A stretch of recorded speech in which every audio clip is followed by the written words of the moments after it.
قلوبهم الإيمان والحكمة وثبتهم على ملة رسولك صلى الله تعالى عليه وسلم وأوزعهم على أن يوفوا بعهدك الذي عاهدتهم عليه وانصرهم على عدوك وعدوهم إلى الحق واجعلنا منهم برحمتك يا أرحم الراحمين. سبحان ربك رب العزة عما يصفون وسلام على المرسلين والحمد لله رب العالمين.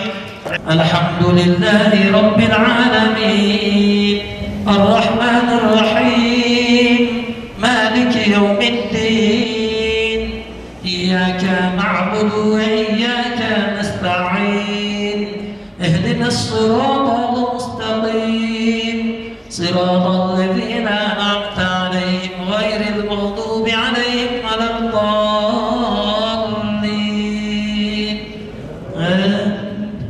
الله أكبر سمع الله لمن حمده الله أكبر الله أكبر الله أكبر الله أكبر. السلام عليكم ورحمة الله السلام عليكم ورحمة الله. اللهم صل على سيدنا محمد وعلى آل سيدنا محمد. Bu 4. hafta açık alanlarda, okullarımızda namazlarımızı eda ediyoruz, cuma namazlarımızı. İnşallah bundan sonraki haftalarda artık camilerimizin içerisinde namaz kılarız. Çünkü artık insanlarımız bir normalleşmeye adım attılar.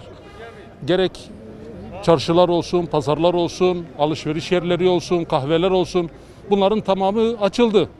Çok şükür buraya gelen kardeşlerimiz, Müslüman vatandaşlarımız sosyal mesafeye, temizliğine dikkat ediyor.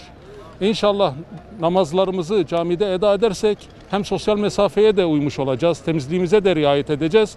Elbette ki camilerin içerisinde almış olduğumuz hazzı hiçbir yerde alamıyoruz. İnşallah bundan sonra cumalarımızı camilerimizde kılarız. Caminin atmosferi bambaşka. Biliyorsunuz camiler, mescitler Kabe'nin birer şubesidir. Gerçi yeryüzü Allah'ın bir mescididir.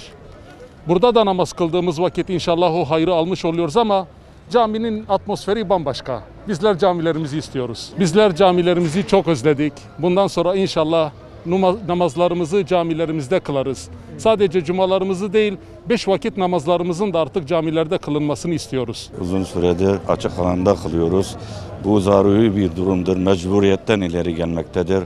Allah'ın izniyle bizim Allah'tan isteğimiz bir an önce eski günlerimize kavuşmak, cemaatle sık sık kol kola ama hep beraber namaz kılmaktır. Camilerimizi özledik, cemaatimizi özledik. İbadet etmeyi özledik. Allah bir daha nasip etsin inşallah. Buradaki atmosfer de aynı şeyi hissediyoruz. Yalnız tabii caminin durumu bambaşka. Saflar daha sık, daha düzenli. Daha güzel oluyor camiler yani. Caminin havası daha başka. O caminin teneffüsünü almamız hepimize artık bir farz oldu. İnşallah önümüzdeki dönemlerde camide kılmayı Allah bizlere nasip eylesin inşallah. Ama tabii önemli olan cuma namazını kılabilmek, eda edebilmek. İnşallah buradaki o caminin teneffüsünü, havasını da teneffüs etmiş oluruz inşallah. Evet. Yani camilerimizi çok özledik. Yani artık o caminin havasını teneffüs etmek mecburiyetindeyiz. İnşallah çok kısa bir sürede camide de namaz kılmayı Allah bizlere nasip eylesin. Hem de nasıl özledik. Yani stres olarak yani çok rahatsızız yani. İbadet yeri başka, burası başkadır. Burası okul yeridir. Öbür tarafı mescittir. Orada namaz kılmam daha fazladır. İşte o da. Yani yapacağımız şey yok. O kadar üzgünüz ki, sıkıntılıyız ki yani artık onun cevap vermekten de yani hakikaten ne söyleyeceğimi bilemiyorum. Hepimiz yani özlemişiz bunu da. Yani açılmasını diliyoruz yani her an için yani. Ümmete Muhammed'in Allah-u Teala Allah rızası için bütün İslam alemlerine ki selamet versin Rabbi inşallah Teala.